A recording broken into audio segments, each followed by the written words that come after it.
Hey everyone, my name is Dr. Dolores Tarver. I'm a licensed psychologist, and it is time for the tea.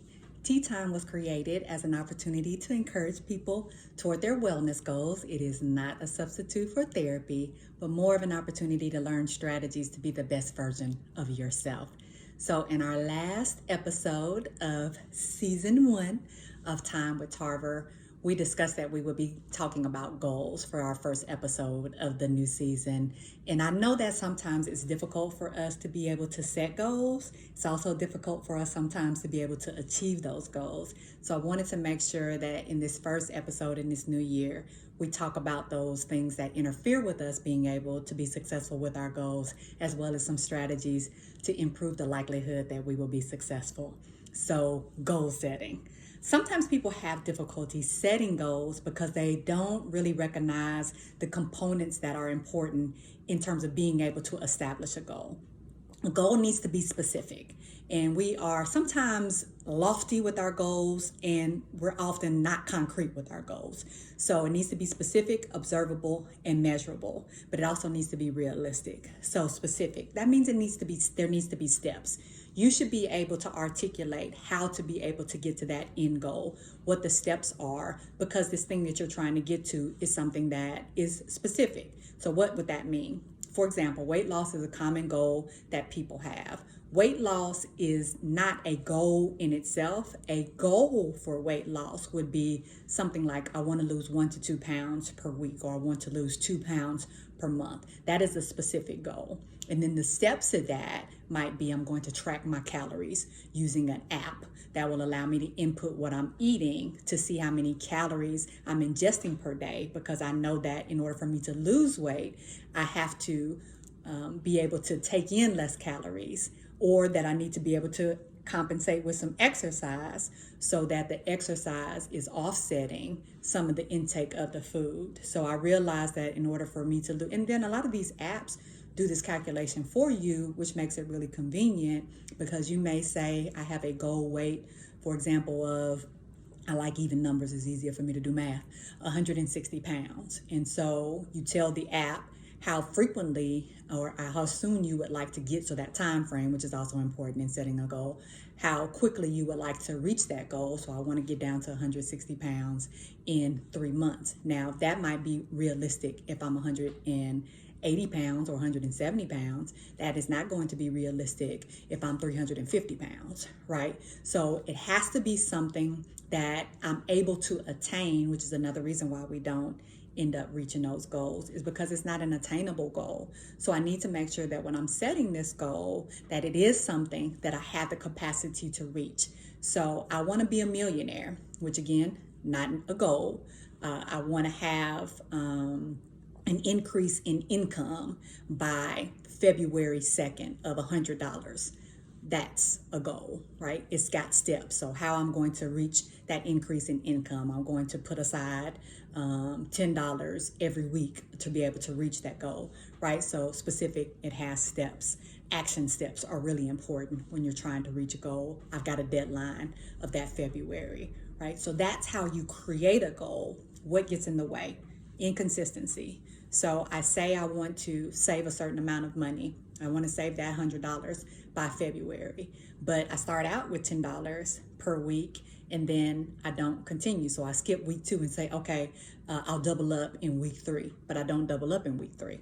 Then I say, okay, well, I'm going to triple up in week 4. I don't triple up in week 4. So now I'm behind. I only have $10. And then what I end up doing is I say, well, I'll just start over in March, or I'll start over in June, or I'll start over next year. And then we're in this perpetual cycle of these unfinished goals that we continue to start and stop.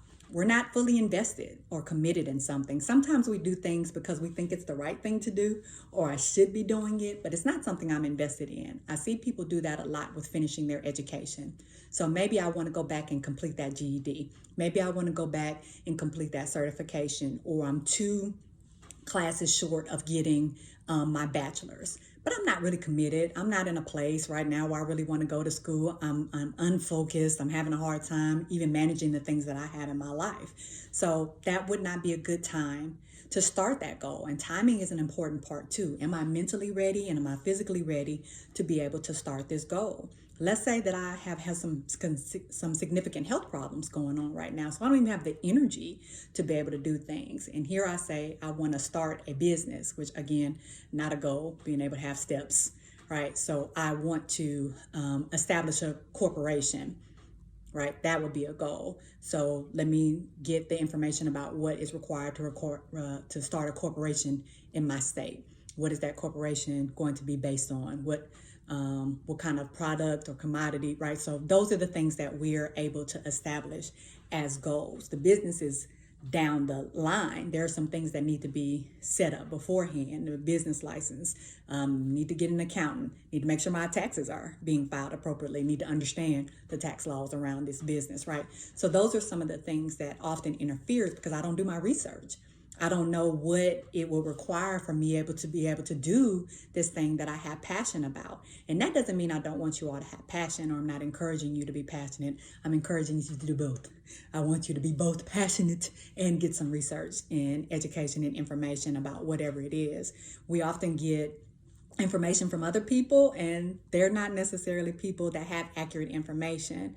Instead of me going to see a nutritionist, instead of me going to see a financial planner, going to see experts in the field, I often rely on other people that have limited understanding, and so then they lead me astray, or they end up taking my money and not giving me a good product, and then I'm discouraged and then I stop. Lack of motivation. It's like sometimes we know that we start things, but we don't have follow through.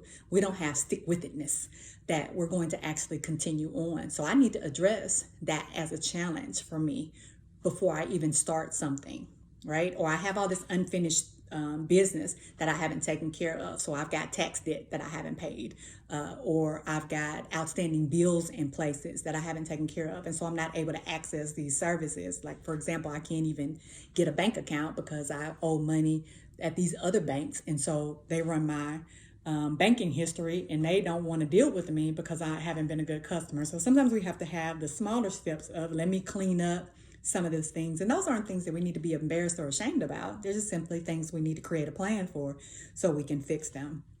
So what are my strategies for success then? I want to make sure that I have a support system, not a comparison group. So often we are unsuccessful because we compare ourselves to other people and their progress and how they're moving. We're all different. Compare you to you. Where am I starting from? Where do I want to be? That's my comparison point right there. So I want to create a support system that is going to allow me to be able to be successful. Let's say I want to make sure that I'm saving money. And I know one of the things that interferes with me being able to save that $10 a week is that I tend to shop frequently, especially when I'm lonely or bored, very impulsively at night. So I want to have a support person, an accountability partner who I can say, okay, get me off this Amazon website. Not a person who's going to say, go ahead and buy that. It'll be all right. You can start next month. Or go ahead and get that. You deserve it. You should treat yourself. If I have goals, again, that goes back to the consistency piece that I'm trying to follow, then what I want to do is address those temptations, not simply just give in to them and then try to fix it afterwards, right? We want to be preventative. Prevention is always better than intervention. So how can I allow myself to be in a better position to not get sucked into these triggers? I have that good accountability, that good support in place. And it may be a person, it could be a group. It may even be that you have a life coach or that you go to therapy to get that additional support. It doesn't necessarily have to come from people who are around you because, again, they may not necessarily have the skill set or the ability to be able to encourage and support you. If you do have people already in your system to do that, that's great. So that means you already have built-in accountability partners. You just need to let them know what the expectations are and how they can support you. We need to adjust as needed, which is why it's so important when you set a goal, you have a timeline, but you also have an evaluation process. How am I going to know if I'm being successful? If I want to go back to that losing a pound a week or 2 pounds a month or 4 pounds a month, then how am I going to know that I'm being successful with this? Right? So if I'm tracking my food and I'm tracking my weight, then I'll be able to see like, oh, okay, what's happening is what I'm eating is offsetting the work that I'm doing around my exercise, or I'm getting home after I've done really, really well with my calorie management and I'm binging. And so that's offsetting the work that I'm doing. So I need to adjust that. Or it may be that I realize a pound a week does not work for my body type or where I am at this point in my weight loss journey. And so I need to adjust that to a pound every 2 weeks, right? Because I lose weight in that way. So being able to understand some of those dynamics, and that goes into the research component of making sure that you have an accurate goal in the first place. Prioritizing. Oftentimes we just don't prioritize our goals. So I don't carve out time for it. I don't invest in it. I don't make sure that I have the resources that I need for it. It's one of those things like, oh, I'll get to it or I'll pick it up when I don't have these other things to do. So you have got to carve out and preserve that time for you if you have a goal. If you have a goal to read a book a month, well, that means I need to preserve my reading time. If that's 30 minutes per night, 3 nights a week, then I need to make sure that I'm preserving that time Monday, Wednesday, Friday that I said that I was going to read, because that's the way that I'm going to be able to be successful in my goal. We don't set aside that time and preserve it, then again, that leads to us not being able to be successful because I'm not being consistent. And once you get off track, as you well know with goals, it is easy to get off track. It's hard to get back on track.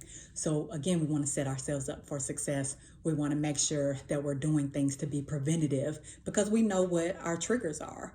And so that's the other component of being successful, is identifying those barriers that we discussed previously and making sure that I have a wellness plan in place to manage all those barriers. I covered a few, but you may have specific things that interfere with you being able to be successful. Be honest with yourself about what those things are so you can create a plan to be able to manage them.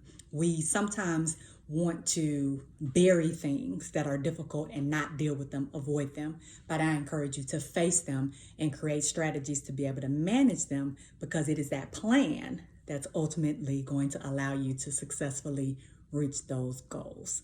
So be well, set your goals, be consistent, and very much get you a support system, a support partner, accountability person somewhere in your life, and invest in yourself. Be encouraged.